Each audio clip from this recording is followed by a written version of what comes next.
मंगल चार होते हैं, अनंत परमेष्टि मंगल, सिद्ध परमेष्टि मंगल, साधु परमेष्टि मंगल और जिनेंद्र भगवान के द्वारा बताया गया धर्म मंगल होते हैं। सुनो, अब यहाँ मंगलाचरण किया गया। मंगलाचरण करने से सुनो,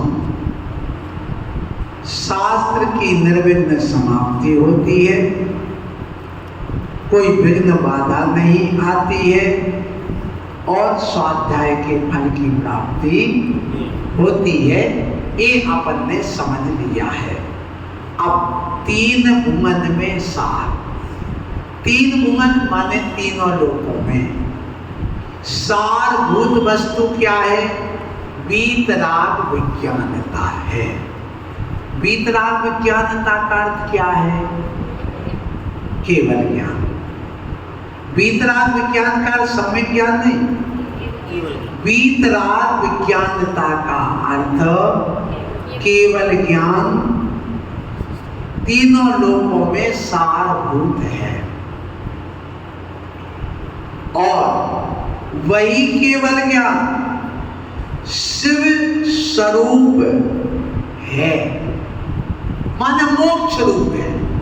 केवल ज्ञान होने पर वही आनंद है जो मोक्ष में आनंद है, इसलिए वह शिव स्वरूप है।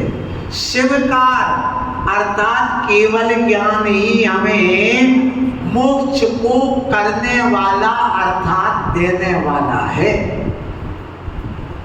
तो वही वीतराग ज्ञान अर्थात केवल ज्ञान हमें मोक्ष स्वरूप है और वही मोक्ष को देने वाला है। ऐसे उस वीतराग विज्ञान को नमो माने नमस्कार करता हूं। त्रियोग समार के तीन योग होते हैं, मनोयोग, वचन योग और इन तीनों को संभाल करके माने सम्यक प्रकार से, बड़ी प्रकार से राग देश मोह सांसारिक इच्छाएं आदि छोड़ करके नमन करना, तो यही संहार के नमन करना कहलाता है। सम्यक प्रकार से, भली प्रकार से, अच्छी तरह से नमन करना, मन से, वचन से और काय से। ये यहां पर कहा गया। तो अब देखिए,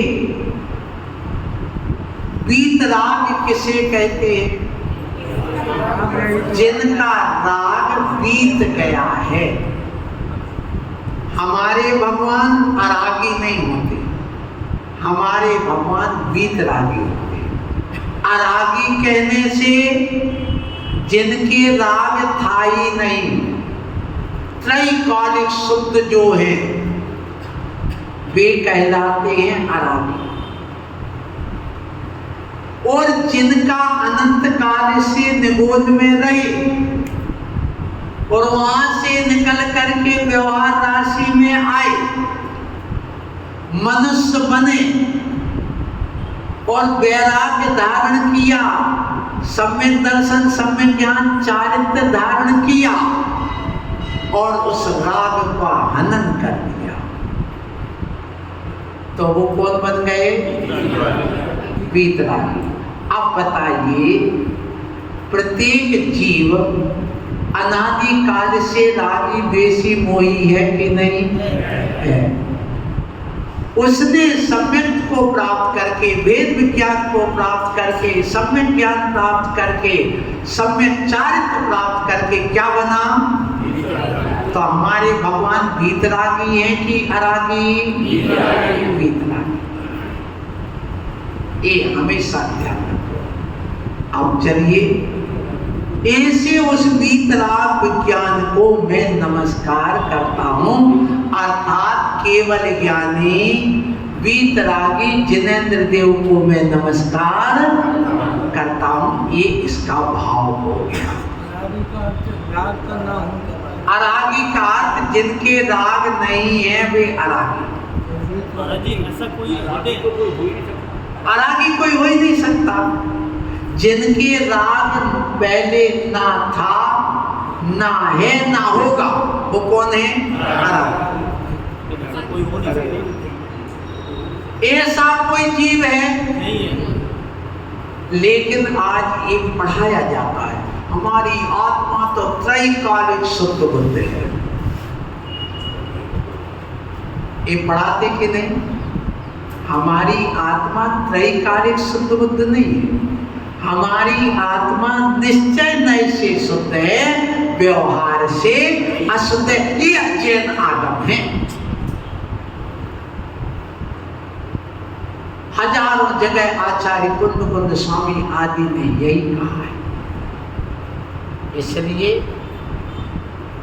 हमारे भगवान कौन होंगे? वीतरागी। अब विज्ञानता का अर्थ क्या है? विज्ञान किसे कहते बताओ?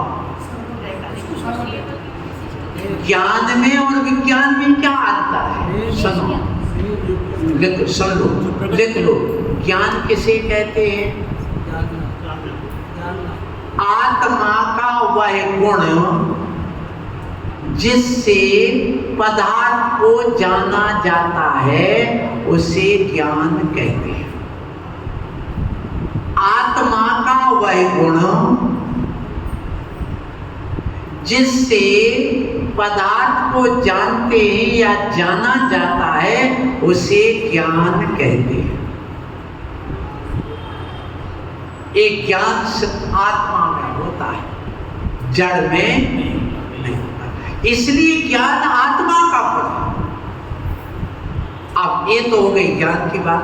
अब विज्ञान किसे कहते हैं?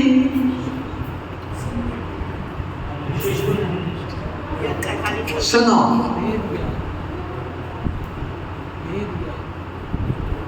आचरण में ढले हुए ज्ञान को लिख लो। आचरण में ढले हुए अनुभूत ज्ञान को विज्ञान कहते हैं। आचरण में ढले हुए अनुभूति पूर्ण ज्ञान को विज्ञान कहते हैं। दूसरा, प्रायोगिक ज्ञान को विज्ञान कहते हैं। प्रायोगिक ज्ञान का अर्थ जो हमने पदार्थ को जाना है उसको अपने आचरण में उतार दिया, ये प्रायोगिक ज्ञान हो गया। जैसे हमने जाना हम एक सिद्ध स्वरूपी निश्चय से ज्ञाता दृष्टा आत्मा है, पर से हमारा कोई नाता नहीं है निश्चय से। लेकिन 8 कर्मों से सहित होने से हमें इंद्रियां मिली, शरीर मिला। शरीर मिलने से हमारी इच्छाएं हुई, राग देश परिणाम हुए, और राग देश मोह होने से हम कर्म बांध रहे हैं। तो हमें इससे मुक्त होना है, यही हमें दुख का कारण है, इसलिए भी मुक्त होना है। तो हमने सम्यक दर्शन ज्ञान चारित्र को जीवन में धारण कर लिया और अनुभूति में प्रयोग में ला लिया। तो ये हमारा क्या हो गया? विज्ञान हो गया। तो हमारा जैन धर्म वैज्ञानिक धर्म है। कौन सा वैज्ञानिक? वीतराग विज्ञान का नाम जैन धर्म है। वीतराग अर्थात राग द्वेष मोह आदि से रहित, आचरण में ढले हुए, अनुभूति में आए हुए प्रायोगिक ज्ञान का नाम विज्ञान और वीतराग विज्ञान है। इतना आपने आज समझ लिया।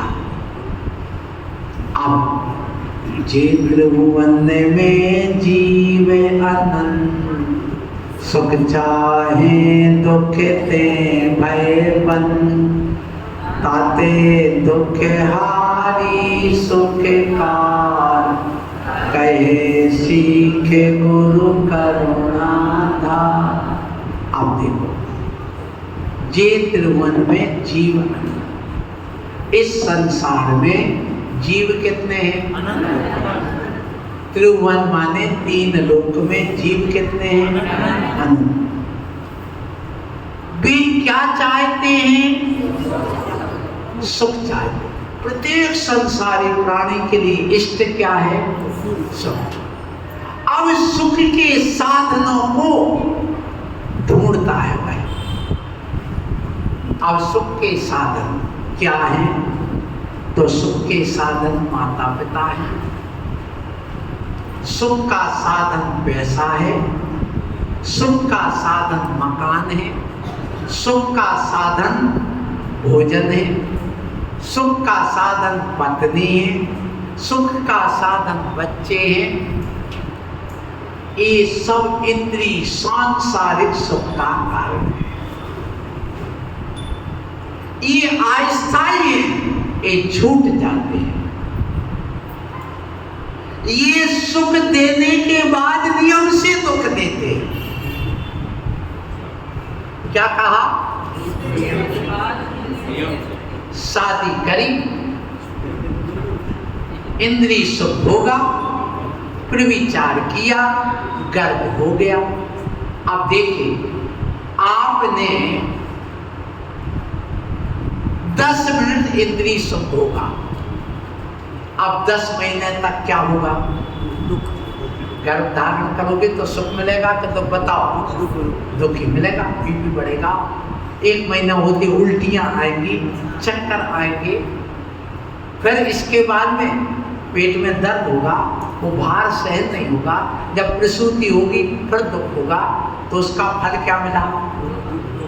तो आपने भोजन किया, रसना इंद्री में रसगुल्ला बहुत अच्छा लगा, जलेबी बहुत अच्छी लगी, 4 जागन खा लिए, ऊपर से आपने दूध और पी लिया, फिर लगा बढ़िया पकौड़ी आई, सो वो भी खा ली, फिर लगा रसना आ गई, सो वो भी पी ली। अब रसना और दूध का जब संयोग हुआ तो पेट में खलबली मच गई, दर्द हो गया, दस्त लग गया। अब रात भर दस्त लगे, महाराज क्या करें? तो वो भोजन सुख किसका कारण बना? बोलो। तो कहते सुनो, सुख तो चाहते, ये सुख सारी दुनिया चाह रही है, लेकिन इसका सुख का फल क्या है? दुख है। इसलिए एक दूसरा सुख और है, जिसका नाम है नैश्रेय सुख, आत्मिक सुख, वास्तविक सुख और मोक्ष सुख, शाश्वत सुख। वो कैसे मिलेगा? तो कहते हैं वो मिलेगा सम्यक दर्शन, सम्यक ज्ञान और रोटी कपड़ा और मकान से इंद्रिय सुख मिलेगा, सांसारिक सुख मिलेगा। एक जीवन के हैं 3 निशान, रोटी कपड़ा और आत्मा के 3 निशान कौन से?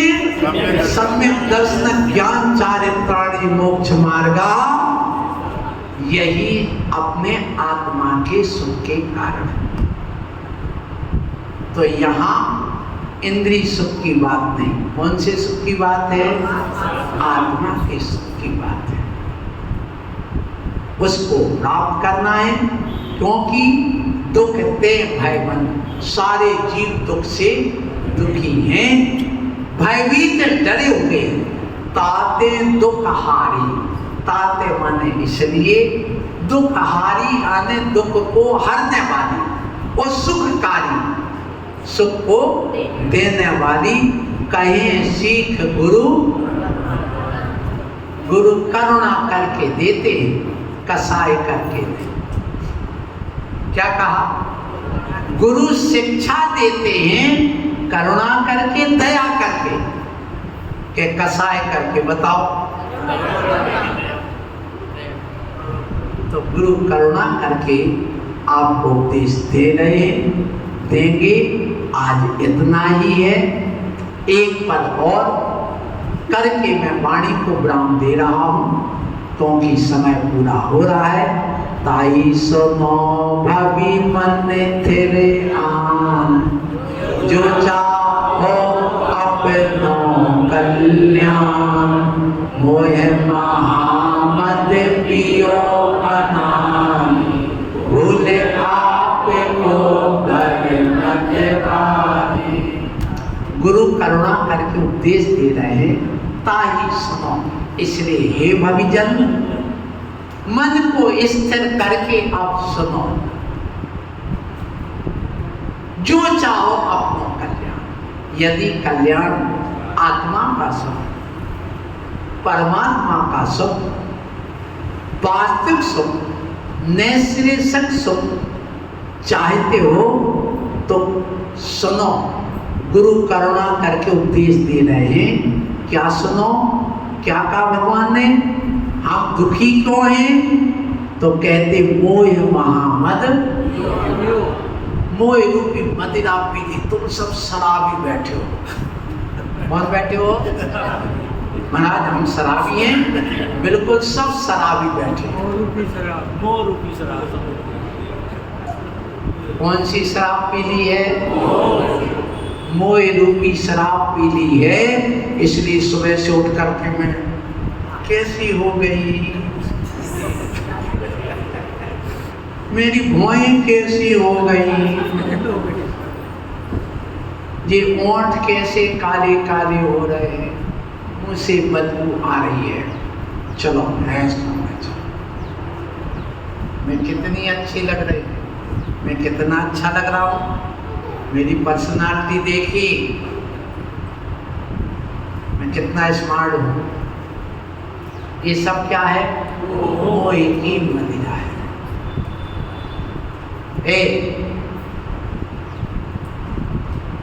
मेरे पास कितना पैसा है, मैं सुखी हूँ, मेरी पत्नी है, मेरे बच्चे हैं। देखा वो जो 11वीं नंबर पे मंजिल पे जो वो दिख रहा ना, फ्लैट, कहाँ गया सुशील? महाराज वो मेरा है। अरे तेरा क्या है? अभी एक आतंकवादी बम रख दे तो किसका है बता? भूकंप की 2-3 लहर आ जाए तो किसका है? बोलो यदि 6 रिक्टर पैमाने पर यदि यहाँ भूकंप आ जाए तो क्या होगा? 40 साल बाद जब ये सीमेंट अपना अस्तित्व छोड़ देगी, शक्ति छोड़ देगी, उसकी गाढ़ गल जाएगी, फिर क्या होगा? बिल्डिंग नीचे होगी और तुम। इसलिए ये मोह रूपी मदिरा भूल पी ली है। इसलिए यह भूल गया है किसको? अपने आप को। और भूल गया है धन में, दौलत में, पत्नी में, बच्चों में। तो सुनो, हम आगे अब कहेंगे। ये कथा बहुत लंबी है, इसलिए शाम को अब एक कथा होगी। कथा होगी किसकी? अपनी स्वयं की कथा। और व्यथा शाम को 6:30 बजे बना होगी। बोलो महावीर भगवान।